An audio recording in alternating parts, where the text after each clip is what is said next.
주신 하나님 말씀을 보겠습니다. 예레미야 30장입니다.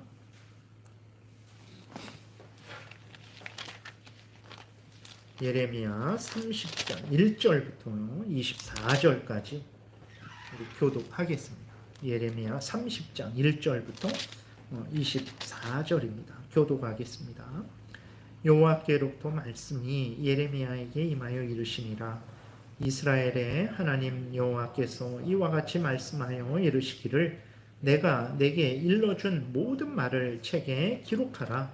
여호와의 말씀이니라. 보라, 내가 내 백성 이스라엘과 유다의 포로를 돌아오게 할 날이 오리니 내가 그들을 그 조상들에게 준 땅으로 돌아오게 할 것이니 그들이 그 땅을 차지하리라. 여호와께서 말씀하시니라. 여호와께서 이스라엘과 유다에 대하여 하신 말씀이 이러하니라. 여호와께서 이와 같이 말씀하시되 우리가 무서워 떠는 자의 소리를 들으니 두려움이요 평안함이 아니로다. 너희는 자식을 해산하는 남자가 있는가 물어보라. 어찌하여 모든 남자가 해산하는 여자같이 손을 자기 허리에 대고 모든 얼굴이 겁에 질려 새파래졌는가. 슬프다. 그날이요 그와 같이 엄청난 날이 없으리라. 그날은 야곱의 환난의 때가 되미로다. 그러나 그가 환난에서 구하여냄을 얻으리로다.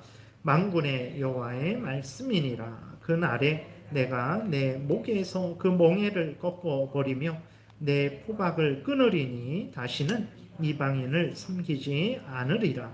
그들은 그들의 하나님 여호와를 섬기며 내가 그들을 위하여 세울 그들의 왕 다윗을 섬기리라.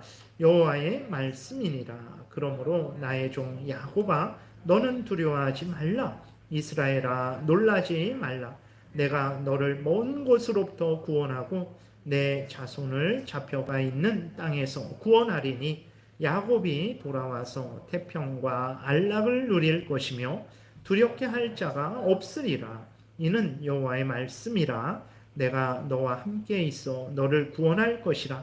너를 흩었던 그 모든 이방을 내가 멸망시키리라. 그럴지라도 너만은 멸망시키지 아니하리라.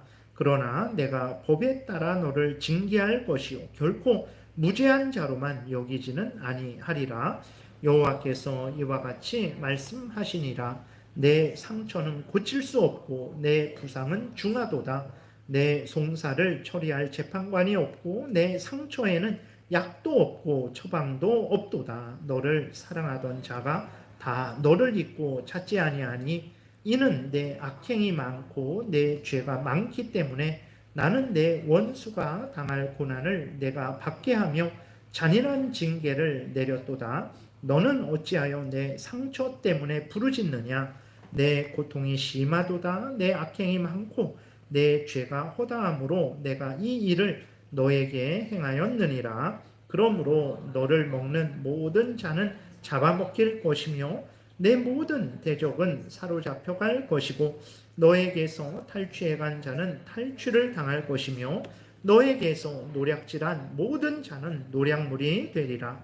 여호와의 말씀이니라. 그들이 쫓겨난 자라 하매 시온을 찾는 자가 없은즉 내가 너의 상처로부터 새 살이 돋아나게 하여 너를 고쳐주리라. 여호와께서 말씀하시니라. 보라, 내가 야곱 장막의 포로들을 돌아오게 할 것이고 그 거처들의 사랑을 베풀 것이라. 성읍은 그 폐허가 된 언덕 위에 건축될 것이요 그 보루는 규정에 따라 사람이 살게 되리라. 그들에게서 감사하는 소리가 나오고 즐거워하는 자들의 소리가 나오리라. 내가 그들을 번성하게 하리니 그들의 수가 줄어들지 아니하겠고 내가 그들을 존귀하게 하리니 그들은 비천하여지지 아니하리라. 그의 자손은 예정과 같겠고 그 회중은 내 앞에 굳게 설 것이며 그를 압박하는 모든 사람은 내가 다 벌하리라. 그 영도자는 그들 중에서 나올 것이요 그 통치자도 그들 중에서 나오리라. 내가 그를 가까이 오게 하리니 그가 내게 가까이 오리라. 참으로 담대한 마음으로 내게 가까이 올 자가 누구냐. 여호와의 말씀이니라. 너희는 내 백성이 되겠고 나는 너희들의 하나님이 되리라. 보라, 여호와의 노여움이 일어나 폭풍과 회오리 바람처럼 악인의 머리 위에서 회오리 칠 것이라. 여호와의 진노는 그의 마음에 뜻한 바를 행하여 이루기까지는 돌이키지 아니하리니 너희가 끝날에 그것을 깨달으리라. 아멘. 기도드리겠습니다. 살아계신 하나님, 감사합니다. 이 시간에 하나님의 말씀을 전하고 듣고자 하오니 성령께서 역사하셔서 성경을 통해서 알려주시는 하나님의 뜻을 잘 깨달아 알게 도우시고 하나님의 알려주시는 대로 잘 믿고 따르는 우리 모두가 되게 도우소서. 감사드리고 예수 그리스도의 이름으로 기도드렸습니다. 아멘. 29장에서는 이제 포로로 끌려간 이스라엘 백성들에게 하나님이 함께 하실 것이고 또 기도를 들을 것이고 70년이 차면 예루살렘으로 돌아오게 하실 것이다 라는 것을 알려주셔서 포로된 이스라엘 백성들에게 바벨론에서 결혼하고 정착하고 평안히 살아라, 두려워하지 말아라 라고 하나님이 위로하시고 격려하셨는데, 오늘 또 30장에서도 다시 한번 그 포로된 이스라엘 백성들을 하나님이 위로하십니다. 그래서 어떻게 위로하시냐면 70년이 차면 반드시 돌아오게 하실 것을 다시 한번 약속해 주시고, 그 다음에 이스라엘을 공격했던, 이스라엘을 침략했던 그 모든 나라에 대해서 하나님께서 원수들을 형벌하실 것을 알려주심으로 말미암아 이스라엘 백성들을 위로하고 또 격려하고 계신 것이죠. 이것은 또 오늘 우리들을 향한 하나님의 말씀입니다. 하나님께서 이스라엘을 도우신 것처럼 반드시 우리를 도우실 것이고, 또 하나님께서 이스라엘을 공격한 그 원수들을 멸망시키신 것처럼 우리 교회를 공격하고 핍박하는 모든 자들에 대해서 하나님께서 멸망시킬 것이라는 것을 우리가 굳게 믿고, 이 험한 세상이죠. 그러니까 이스라엘 백성들이 바벨론에서 사는 것이나 오늘 우리들이 이 땅에서 살아가는 것이나 우리의 죄와 싸우고 세상의 유혹과 싸우고 사탄 마귀와 싸우고 이런 것이 똑같은 삶이죠. 그랬을 때 이러한 삶을 살아가는 우리도 격려하시고 위로하시고 힘주시는 것이라는 것을 우리가 굳게 믿고 이 말씀을 통해서 우리도 위로받고 용기를 얻어야 되겠습니다. 1절에 보게 되니까 모든 하나님의 약속의 말씀을 책에 기록하라 라고 이렇게 하나님이 말씀을 하고 있어요. 1절에 보게 되니까 여호와께로부터 말씀이 예레미야에게 임하여 이르시니라. 2절 이스라엘의 하나님 여호와께서 이와 같이 말씀하여 이르시기를 내가 내게 일러준 모든 말을 책에 기록하라. 그렇게 말씀을 하십니다. 그래서 책에 기록하면 결코 잊어버리지 않죠. 그러니까 책에 기록하면 잊어버리지 않습니다. 우리들이 아무리 기억력이 대단하게 좋다고 할지라도 한 번 보면 절대 잊어버리지 않는다고 할지라도 그것도 젊을 때나 그러지, 그것이 뭐 40대, 50대, 60대, 70대 되면 그것이 다 온전히 기억을 못합니다. 그리고 또 기억을 하더라도 왜곡되게 기억하죠. 올바로 말을 들었을 때 그 순간에는 올바로 제대로 들었다 생각하지만 뒤돌아서면 아라 그랬나 어라 그랬나 가라 그랬나 오라 그랬나 그게 헷갈리게 된단 말이에요. 그렇기 때문에 기록을 해야 되는 거죠. 그리고 또 기록한 것은 취소할 수가 없어요. 이렇게 명백하게 우리도 그러잖아요. 계약서에 그 분명하게 기록을 해서 거기 도장을 찍으면 그것을 명백하게 바꿀 수가 없단 말이에요. 그러니까 하나님이 기록해라 라고 하나님이 말씀을 하신 것은 우리를 위하는 거죠. 그러니까 그 당시 이스라엘 백성들을 위하는 거예요. 내가 한 말은 반드시 성취할 것이다. 반드시 내가 말한 대로 내가 기록하라고 한 대로 이룰 것이니까 이스라엘 백성들아 두려워하지 말아라. 나를 믿고 의지해라. 하나님이 말씀을 하시는 거죠.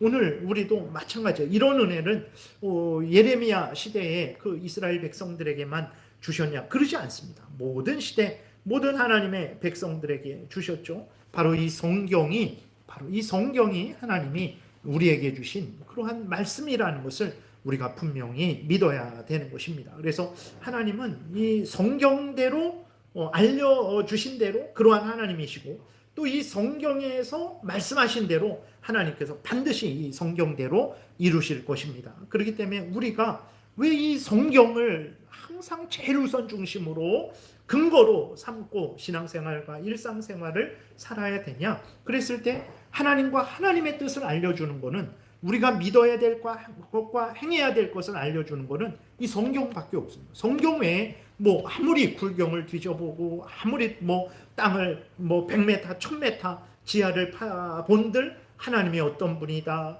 뭐 하나님이 삼위일체다, 우리는 죄인이라 예수 그리스도를 믿어야 된다, 하나님의 그 법은 첫 번째부터 10번째까지가 있다, 이렇게 알려주지 못합니다. 성경만이 그것을 알려주죠. 그리고 이 성경대로 하나님은 말씀하신 대로 행하시거든요. 그렇기 때문에 우리가 이 성경을 통해서 하나님을 알면 그게 바로 하나님을 아는 것이고, 성경에서 말씀하신 대로 우리가 믿고 따르면 그대로 이루어지게 되는 거죠. 그래서 우리는 성경대로 믿고 따라야 되는 거예요. 이스라엘 백성들에게 하나님이 그들을 위로하시고 그들이 하나님의 말씀을 항상 기억하고 믿고 순종하게 하시려고 성경에 기록해라, 이 모든 하나님의 말씀을 기록하라 하신 거예요. 그 하나님이 기록하라고 하신 그 내용은 무엇이냐? 앞에서도 말씀드렸듯이 첫 번째로는 이스라엘 백성들을 포로에서 돌아오게 하실 것이다 라는 그 내용, 두 번째로는 이제 이스라엘을 핍박했던 자들을 하나님이 반드시 형벌하실 것이다 라는 내용이죠. 그러니까 바벨론에서 살다가 하나님이 70년 후에 반드시 돌아오게 하신다 그랬지. 근데 그것이 뭐 5년, 10년, 20년 지나면 정말 하나님이 돌아오게 하실까?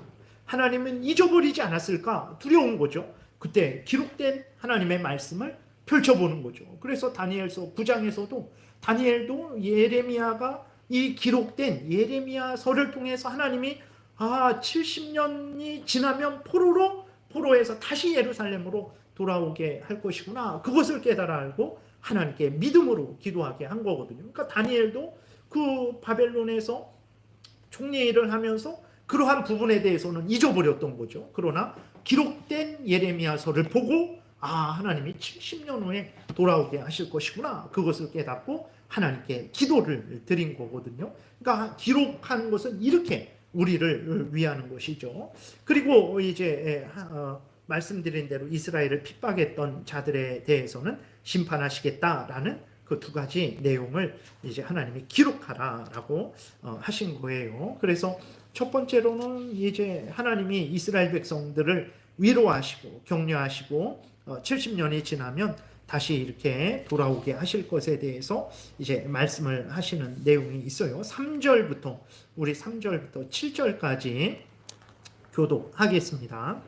여호와의 말씀이니라. 보라, 내가 내 백성 이스라엘과 유다의 포로를 돌아가게 할 날이 오리니 내가 그들을 그 조상들에게 준 땅으로 돌아오게 할 것이니 그들이 그 땅을 차지하리라. 여호와께서 말씀하시니라. 여호와께서 이스라엘과 유다에 대하여 하신 말씀이 이러하니라. 여호와께서 이와 같이 말씀하시되 우리가 무서워 떠는 자의 소리를 들으니 두려움이요 평안함이 아니로다. 너희는 자식을 해산하는 남자가 있는가 물어보라. 어찌하여 모든 남자가 해산하는 여자같이 손을 자기 허리에 대고 모든 얼굴이 겁에 질려 새파래졌는가? 슬프다. 그날이요 그와 같이 엄청난 날이 없으리라. 그날은 야곱의 환난의 때가 되미로다. 그러나 그가 환난에서 구하여 냄을 얻으리로다 라고 하나님이 이렇게 말씀을 하고 있는 거죠. 그러니까 하나님이 왜 이스라엘 백성들을 위로하시냐? 이스라엘 백성들이 지금 바벨론에서 살고 있단 말이에요. 이제 포로로 끌려갈 거죠. 또 포로로 가기도 했고, 그래서 이스라엘 백성들이 이제 지금 이스라엘 백성들이 처한 상황은 아주 비참하고 혼란하고 어지러운 막막한 절망적인 상황인 거예요. 바벨론이 언제 공격해서 예루살렘이 언제 완전히 무너질지 모르는 그러한 상황입니다. 그리고 포로로 끌려간 자들은 이제 거기에서 10년, 20년 살면서 정말 우리가 다시 돌아갈 수 있을까? 하나님이 기억하실까? 이렇게 두려운 거죠. 그래서 하나님이 그것을 기록해 주셔서 하나님이 반드시 약속을 하지 않았냐? 너희들 언제든지 펴봐라. 그 약속이 기록되어 있으니까 너희들 두려워하지 말아라. 내가 너희들이 범죄해서 죄에 대해서 징계를 했지만 두려워하지 말아라. 징계의 목적이 무엇이냐? 죄를 깨닫고 회개하고 너희들로 거룩하게 만들고 너희들로 하나님께로 돌아오게 하기 위한 징계이니 이 징계를 두려워하지 말고 달게 받고 회개하고 돌이키라. 그러면 하나님이 이제 너희들을 다시 회복시킬 것이다. 하나님이 그렇게 말씀을 하는 거예요. 그래서 오늘 본문에 보게 되면 6절에 남자가 해산하지 않죠. 남자가 아기를 낳습니까? 그럴 수 없어요. 근데 그 당시 지금 이 예레미야 30장이 기록될 당시에 어떤 상황입니까? 남자가 해산하는 것처럼 그 고통을, 해산하는 고통을 느끼고 있는 거예요. 너무 두려워서 얼굴이 겁에 질려 새파래졌다라고 이렇게 기록이 되어 있어요. 얼마나 두려우면 남자가 아기 낳는 고통을 이렇게 당하고 있다라는 거예요. 왜 그렇습니까? 하나님이 그들에게 진노의, 그들의 죄에 대한 진노의 징계를 내리시기 때문에 그 징계가 바벨론에 의해 침략을 당해서 포로로 끌려가는데 얼마나 무서웠겠습니까? 우리나라 6.25 때 정말로 얼마나 무서웠을까? 저는 상상이 가질 않죠. 그러나 가끔 이렇게 생각을 하다 보면 진짜 이곳이 지옥이 아닐까? 어디를 가도 정말 생명을 부지할 수 없는 그러한 절박한 상황인데 언제 죽을지, 언제 총알이 날라올지, 언제 폭탄이 터질지 모르는 그런 상황에서 정말 하루하루가 뭐 소망이 있겠습니까? 정말 이스라엘 백성들도 지금 그러한 상황인 거예요. 근데도 하나님께서 그 죄에 대해서 징계를 하시지만 하나님께서 그 징계의 목적은 너희들을 회개케 하고 다시 회복시키는 징계니까 걱정하지 말고 두려워하지 말고 그 바벨론에서 평안히 살아라. 회개하며 나를 경외하며 살아라. 하나님이 이렇게 말씀을 하시는 거죠. 얼마나 감사합니까? 이스라엘 백성들이 배은망덕하게 하나님을 거역했지만 하나님께서는 이스라엘 백성들을 불쌍히 여기셔서 징계하시는 중에도 은혜를 베푸시는 거예요. 징계하시는 중에도 자비를 베푸시는 거죠. 징계하시는 중에도 소망을 갖게 하시는 거예요. 우리 하나님은 이러한 하나님이시죠. 이러한 은혜는 오늘 우리들에게도 있습니다. 그래서 우리들이 잘못하면 하나님은 징계하세요. 우리의 아버지 되신 하나님인데 아버지 되신 하나님이기 때문에 자녀된 우리가 잘못하면 징계하십니다. 근데 그 징계가 때로는 매서울 때가 있습니다. 무서울 때가 있어요. 너무나 아플 때가 있어요. 근데 그럴 때라도 두려워하면 안 됩니다. 왜 그렇습니까? 말씀드린 대로 이스라엘 백성들은 우리 6.25 같은 그러한 전쟁을 3번이나 겪은 거예요. 바벨론에 의해서 침략을 당해서 포로로 끌려가고, 2번째 침략당해서 포로로 끌려가고, 3번째 침략당해서 그때는 예루살렘 성도 무너지고 성전도 무너지고 그냥 아주 얼마나 심했는지 그 예루살렘 성에서 부모가 자식을 잡아먹고 자식이 부모를 잡아먹고 뭐 친구가 친구를 잡아먹는 그러한 상황까지 갔던 것이거든요. 얼마나 힘들고 어려웠겠습니까? 그런데도 하나님은 그러한 이제 그 소망을 주신 거죠. 마찬가지로 오늘 그 예레미야 당시만 그러한 정도로 이스라엘 백성들에게만 하시지 않고 우리에게도 정말 우리가 하나님 앞에서 큰 범죄 저지르고 잘못했을 때 하나님은 회초리를 때리실 때 아주 매서운 회초리를 때리실 수 있어요. 그러나 그때에도 절망하고 낙심하지 마세요. 왜 그렇습니까? 하나님의 회초리는요, 잘못을 고치고 하나님 앞으로 돌아오게 하는 은혜의 회초리이기 때문에 그래요.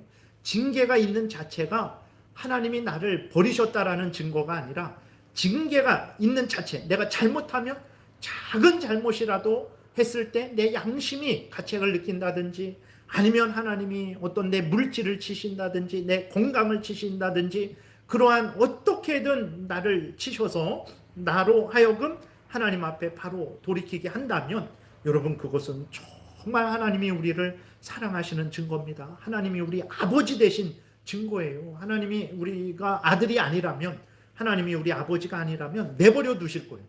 네 마음대로 죄져라. 그러나 하나님이 우리 아버지고 우리가 하나님의 자녀이기 때문에 절대로 내버려 두지 않습니다. 우리를 붙잡아서 하나님께로 돌아오게 하는 거죠. 그것이 히브리서 12장 5절부터 13절까지 기록되어 있어요. 이러한 징계를 오늘 우리들에게도 이제 내리시는 거죠. 은혜의 징계죠. 우리 12장 5절부터 13절까지 교독하겠습니다. 또 아들들에게 권하는 것 같이 너에게 권면하신 말씀도 잊었도다. 일러스되 내 아들아 주의 징계하심을 경히 여기지 말며 그에게 꾸지람을 받을 때에 낙심하지 말라.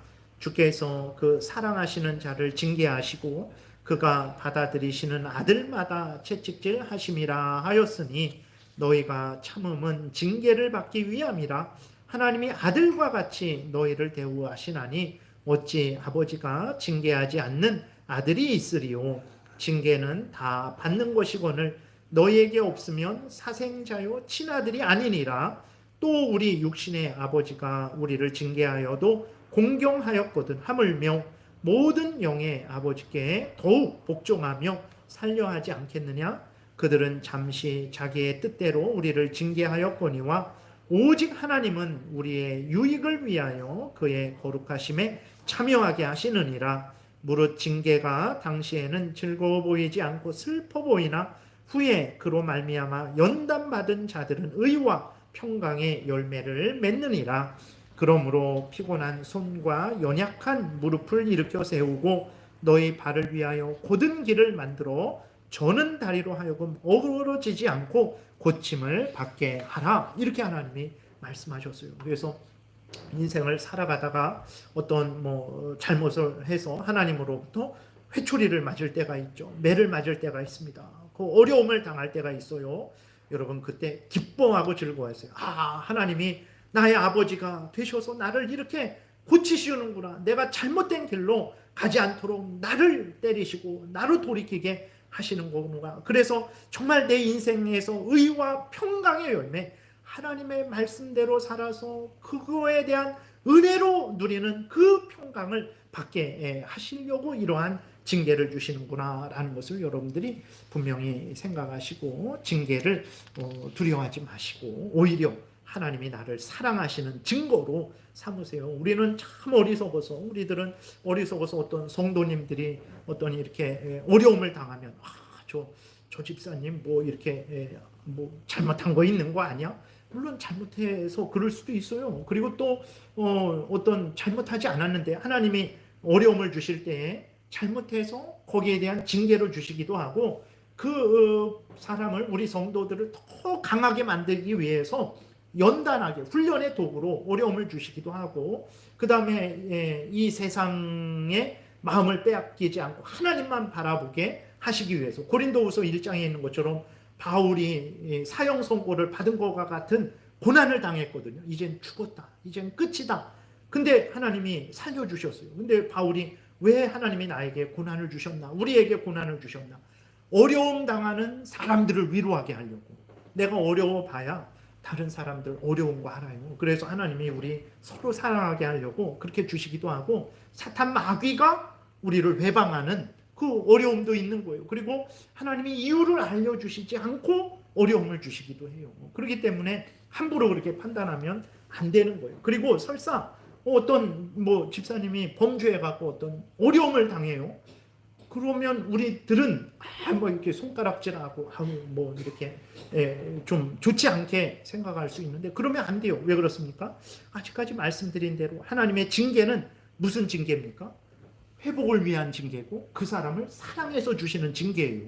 근데 우리는 그 하나님이 사랑해서 그 사람을 징계하시는데 하나님께 버림받았나 보다, 하나님께 벌받나 보다, 이렇게 우리가 조롱한다면 하나님이 절대 기뻐하지 않습니다. 그래서 우리가 주의하고 오히려 징계를 받으면 그가 정말 바로 징계받고 더 올바르게 하나님을 더 사랑하고 하나님을 더 따르는 그러한 성도가 되도록 기도해 주는 것이 우리의 본분이라는 것을 우리가 항상 잊지 말아야 되는 것입니다. 그래서 11절부터 또 11절 그 중간부터 15절까지 보게 되면 좀 이상한 말씀이 있어요. 11절 중간부터 보면은 우리 11절부터 15절까지 다시 교독하겠습니다. 무릇 징계가 이게 히브리서가 아니구나. 예레미야서 30장 11절부터 15절까지 교독하겠습니다. 이는 여호와의 말씀이라. 내가 너와 함께 있어 너를 구원할 것이라. 너를 흩었던 그 모든 이방을 내가 멸망시키리라. 그럴지라도 너만은 멸망시키지 아니하리라. 이건 복된 말씀을 주셨잖아요. 근데 갑자기 11절 끝부분에 이렇게 말씀하세요. 그러나 내가 법에 따라 너를 징계할 것이요 결코 무죄한 자로만 여기지 아니하리라. 여호와께서 이와 같이 말씀하시니라. 내 상처는 고칠 수 없고 내 부상은 중하도다. 내 송사를 처리할 재판관이 없고 내 상처에는 약도 없고 처방도 없도다. 너를 사랑하던 자가 다 너를 잊고 찾지 아니하니 이는 내 악행이 많고 내 죄가 많기 때문에 나는 내 원수가 당할 고난을 내가 받게 하며 잔인한 징계를 내렸도다. 너는 어찌하여 내 상처 때문에 부르짖느냐? 내 고통이 심하도다. 내 악행이 많고 내 죄가 허다함으로 내가 이 일을 너에게 행하였느니라. 이렇게 말씀하고 있어요. 아니, 앞에서는 하나님이 사랑으로 징계하신다 그랬다가 갑자기 이제 다시 그러나 법에 따라 다시 어렵게 하신다 그러면서 15절까지 너무나 힘들고 어려운 내용이 기록되어 있습니다. 이게 뭐냐? 하나님이 뭐 용서하신다 그랬다가 회복시키신다고 그랬다가 취소하시고 다시 벌 주신다는 것인가? 아니에요. 이게 다시 앞부분에 했던 말을 다시 한번 강조하는 거예요. 그래서 하나님은 하나님의 백성일지라도 하나님의 자녀일지라도 범죄하면 징계하신다 그랬잖아요. 그 징계하신다라는 것을 다시 한번 뒤에 하는 거예요. 징계하시다가 기분 나빠갖고 다 취소, 너는 다시 아주 멸망해라, 이런 흐름이 아니고 앞에 있던 것을 다시 한 번 뒤에서 한 번 더 말하는 것입니다. 그러니까 뭐 전혀 우리가 하나님이 뭐 사랑하다가 취소했나 보다, 이제 미워하시나 보다, 그런 의미로 이 성경을 읽으면 안 되는 거예요. 그러니까 그리고 또 하나님은 왜 징계를 하시냐? 용서하시죠. 용서하시지만 우리에게 징계를 하세요. 회초리를 대세요. 왜 그러냐? 그래야 우리가 죄를 미워하게 됩니다. 만약에 우리가 어떤 도둑질을 했어요. 도둑질을 했는데 하나님 잘못했습니다. 용서해 주세요. 라고 하면 하나님은 용서해 주시죠. 그리고 없던 일 그렇게 하잖아요. 그럼 다음에 우리들은 감사해서 다시 도둑질 안 할까요? 그러면 좋은데 그러지 않죠. 내가 매를 안 맞네. 나에게 어려움이 없네. 한 번 더 해봐요. 그리고 하나님 용서해 주세요. 그러니까 하나님 용서해 줘요. 그럼 어떻게 합니까? 이제는 매번 도둑질하게 돼요. 하나님이 왜 하나님 용서하면 싹 없애주지 왜 회초리를 대십니까? 왜 어려움을 겪게 하십니까? 우리는 그러잖아요. 그렇게 하지 않으면요, 인간은 죄로 오염되고 부패되어 갔고요, 그 은혜를 배은망덕하게 악용합니다. 그러나 하나님으로부터 호되게 매를 맞고 나면 다시는 아주 보기도 싫어요. 도둑질 아주 듣기도 싫고 말하기도 싫고 생각하기도 싫고 그러는 거죠. 그래서 하나님이 반드시 죄는 용서하시되 하나님이 우리를 의와 평강의 열매, 의라는 것은 하나님의 법대로 사는 게 의죠. 그리고 평강은 그 법대로 사는 자들에게 주시는 하나님의 복이죠. 그러한 의롭게 살고 진정한 복을 누리게 하시기 위해서 하나님이 회초리를 대신다라는 것을 우리가 기억해야 합니다. 그래서 하나님께서 그러나 내가 11절 끝부분에 법에 따라 너를 징계할 거다. 결코 무죄한 자로만 여기지 않을 것이다. 이게 우리를 미워한다라는 게 아니라 아버지이기 때문에 내가 너의 잘못은 반드시 고쳐야 되겠어. 그래서 너가 아플지라도 종아리 꺼도 너는 회초리 좀 맞아야 돼. 이렇게 하신다라는 것을 앞에 얘기하셨다가 다시 뒤에서 한번 이야기하시는 것입니다. 근데 우리가 여기서 또 주의해야 될 것은, 생각해야 될 것은, 예를 들어서 내가 도둑질을 했어요. 그러니까 아니면 내가 어떤 형제를 미워했어요. 비방하고 험담했어요. 그러다가 가다가 넘어져서 코가 깨졌어요. 내가 하나님한테 벌을 받았다. 내가 미워했더니 벌을 받았다. 그러지 않습니다. 미워했을지라도 하나님으로부터 그 벌을, 그 미워한 것에 대한 벌을 받으면 그 벌이 무엇입니까? 영원한 지옥이라는 것을 우리가 잊지 말아야 됩니다. 아무리 작은 바늘을 하나 훔쳤을지라도, 형제를 미워했을지라도 거기에 대한 하나님의 공의의 심판은 영원한 지옥벌이에요. 내 코가 깨진 거, 그 죄에 대한 벌이 아닙니다. 그 죄에 대한 벌은 영원한 지옥, 형벌이라는 것을 우리가 잊지 말아야 됩니다. 그럼 내 코가 깨진 건 뭡니까? 말씀드렸듯이 징계예요. 징계. 회초리입니다. 형제를 미워하는 게 살인이라고 요한일서 3장에서 말씀을 하셨죠. 형제를 미워한 것도 살인으로 여기세요. 그러면 하나님은 그 형제를 미워한 것에 대해서도 하나님은 영원한 지옥불에 던져 넣으시는 거예요. 근데 우리가 지옥 가지 않고 코만 깨져요. 왜 그렇습니까? 하나님이 우리에게 그 죄에 대한 형벌을 그대로 갚으신 것이 아니죠. 그럼 우리의 죄에 대한 형벌은 누가 대신 담당했습니까? 예수 그리스도께서 대신 담당한 거예요. 그래서 내가 지옥 가지 않고 코가 깨지는 거예요. 근데 우리들은 내가 잘못한 것에 대한 형벌이 코가 깨진 것으로 착각을 하죠. 아닙니다. 죄에 대한 형벌은 영원한 지옥 형벌이라는 것을 잊지 말아야 됩니다. 근데 우리가 지옥 가지 않는 것은 예수 그리스도께서 내가 받아야 될 모든 죄의 형벌을 받으셔서 내가 회초리만 맞는 것이지 감옥에 갇혀서 거기서 평생 그 벌 받는 게 아니라는 것을 우리가 잊지 말아야 됩니다. 그래서 우리가 항상 예수 그리스도를 의지하고 예수 그리스도의 대속의 공로를 우리가 항상 기억하고 감사하고 기뻐해야 되는 거죠.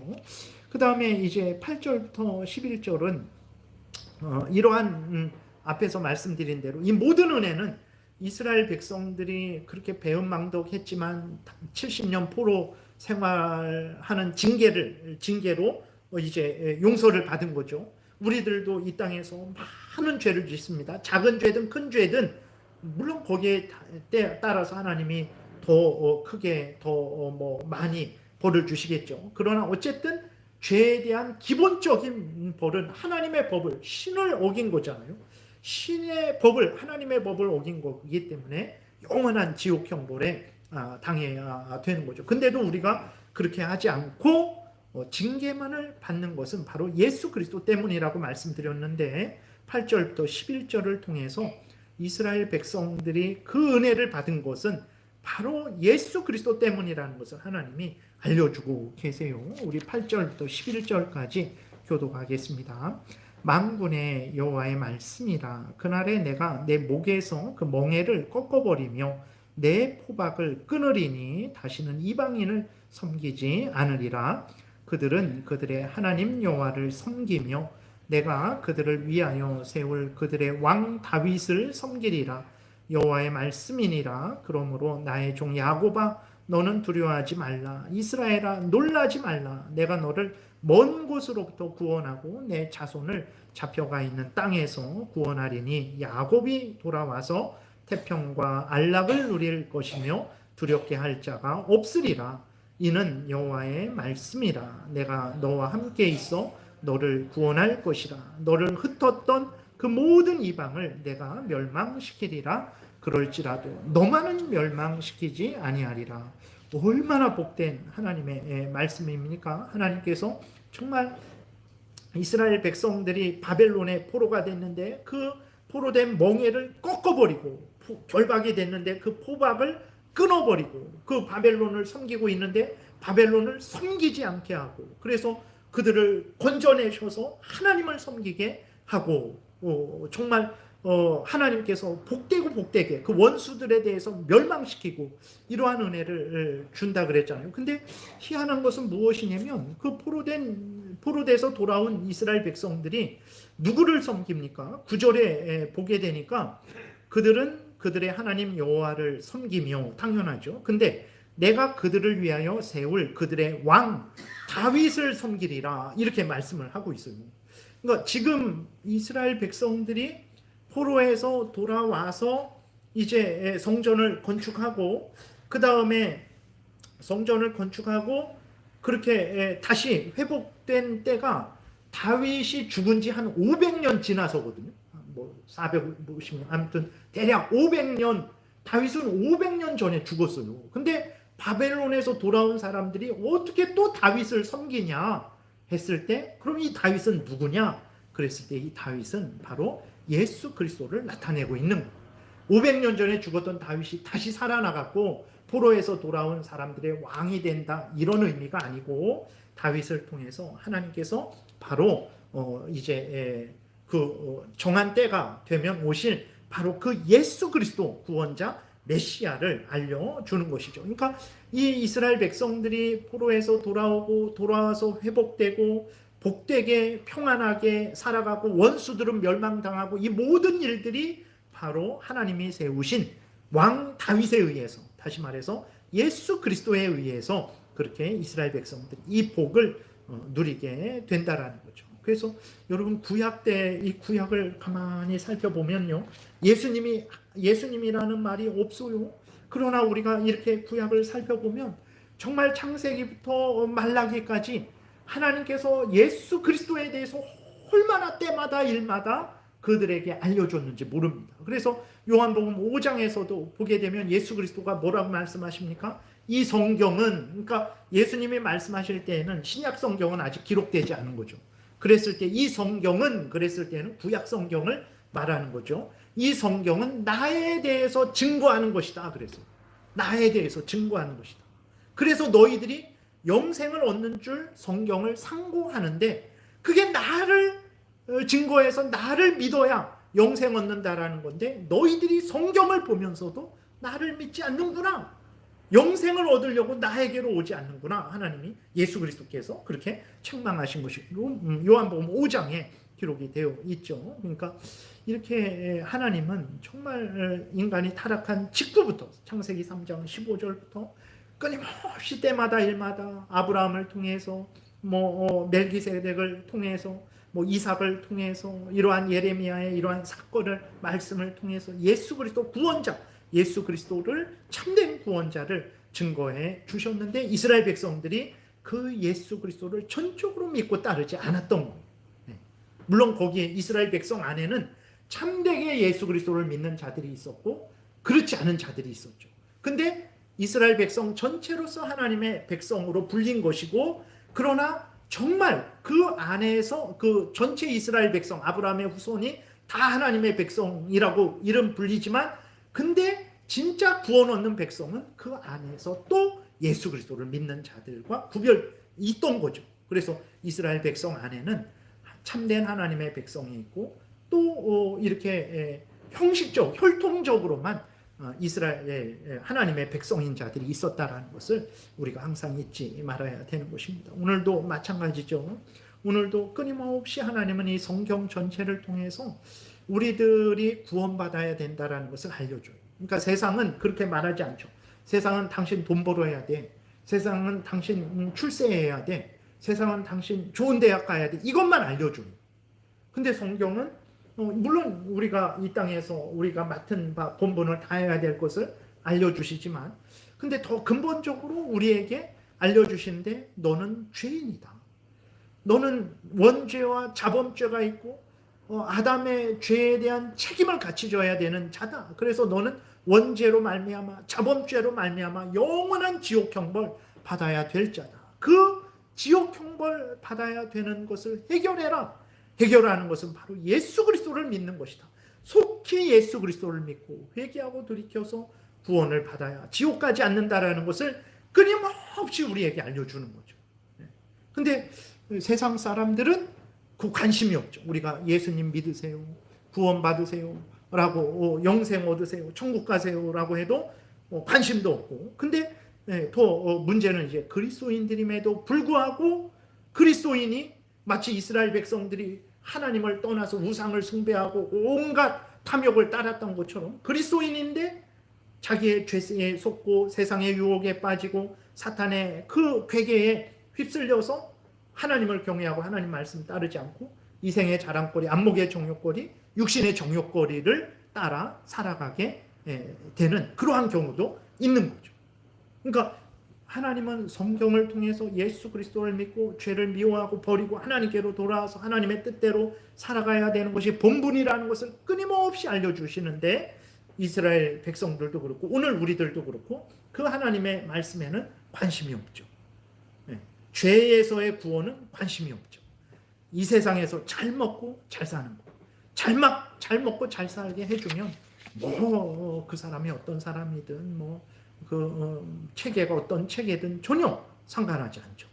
그저 이 땅에 이생의 자랑거리, 안목의 정욕거리, 육신의 정욕거리 채워주면 오케이 하고 그것이 이제 이 세상의 그러한 사람들의 일반 그런 마음이죠. 우리가 그러한 마음을 그리스도인들이 따라가기도 하죠. 우리가 그렇게 시험에 빠져서 여러분 거기에 복이 있을까요? 하나님을 멀리하고 하나님 뜻을 따르지 않고 예수 그리스도를 의지하지 않고 이생의 자랑거리, 안목의 정욕거리, 육신의 정욕거리 많이 얻으면 거기에 복이 있을까요? 참된 의가 있을까요? 참된 평강이 있을까요? 결코 없죠. 거기에는 무서운 심판만이 있는 거죠. 그래서 16절에 분명하게 말씀을 하시잖아요. 죄인들에 대해서는 하나님이 반드시 벌 주신다고 말씀을 하시죠. 그러므로 너를 먹는 모든 자는 잡아먹힐 것이며 내 모든 대적은 사로잡혀 갈 것이고 너에게서 탈취해 간 자는 탈취를 당할 것이며 너에게서 노략질한 모든 자는 노략물이 되리라. 하나님을 경외하지 않고 하나님의 뜻대로 살지 않고 하나님의 택한 백성들에 대해서 악을 행한 자들에 대해서 하나님께서 이렇게 벌 주신다라는 것을 이렇게 말씀을 하신 거죠. 이제 하나님은 분명히 우리가 기억해야 될 것은 하나님은 범죄한 자들에 대해서는 반드시 형벌하십니다. 그래서 영원한 지옥불에 던져 놓으시죠. 그런데 우리는 예수 그리스도를 믿어서 지옥에서 건짐받았어요. 그러니 우린 범죄해도 되냐?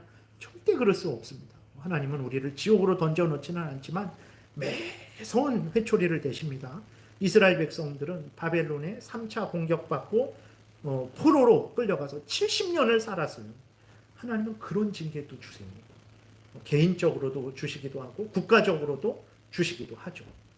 그러한 징계를 주시기 때문에 우리가 교만하고 정말 방탕하고 그렇게 함부로 살아서는 절대 안 되는 거죠. 그러나 하나님은 하나님을 경외하고 하나님의 뜻을 따르는 자들에 대해서는 한없는 은혜를 내려주시죠. 징계를 주신 목적이 무엇입니까? 바로 우리로 복되게 더 회개하고 더 복되게 살게 하시기 위한 그러한 목적으로 우리에게 징계를 주시는 거죠. 그러니까 우리가 어떻게 살아야 되겠습니까? 당연히 우리는 하나님을 경외하고 하나님의 뜻을 따라서 살아가야 마땅한 거죠. 그래서 이스라엘 백성들에게 하나님이 이제 바벨론 포로된 이스라엘 백성들에게 다시 한번 하나님은 너희를 지키고 보호하는 자다. 약속한 대로 70년 후에 너희를 건져낼 것이다. 두려워하지 말고 나를 의지해라. 저 사람들이 바벨론에 우리를 둘러싸고 언제 죽일지 모르겠습니다. 그들은 내가 때가 되면 반드시 벌할 것이니까 두려워하지 말아라. 나를 믿고 의지해라. 하나님이 이스라엘 백성들을 위로하시고 또 위로하시는 거예요. 이것을 왜 기록했습니까? 우리를 위로하시고 또 위로하셔서 하나님을 경외하고 의지하게 하시려는 거죠. 우리가 어찌 하나님을 의지하지 않을 수 있겠습니까? 그래서 다시 한번 하나님이 이러한 하나님이시다라는 것을 우리를 이렇게까지 사랑하시는 하나님이시다라는 것을 굳게 믿고 죄를 미워하고 멀리하고 하나님을 사랑하고 하나님의 뜻대로 하나님 말씀대로 살아야 되겠습니다. 그게 의로운 삶이고 그것이 우리와 우리 이웃을 평안하게 하고 평강하게 하고 복되게 하는 아주 열매를 맺게 되는 거죠. 그리고 하나님의 영광이 나타나게 되는 거죠. 열심히 하나님 경외하고 하나님 말씀대로 살아야 되겠습니다. 오늘 여기까지 살펴보겠습니다. 기도드리겠습니다. 살아계신 하나님, 성경을 통해서 죄를 지면 징계를 받고 또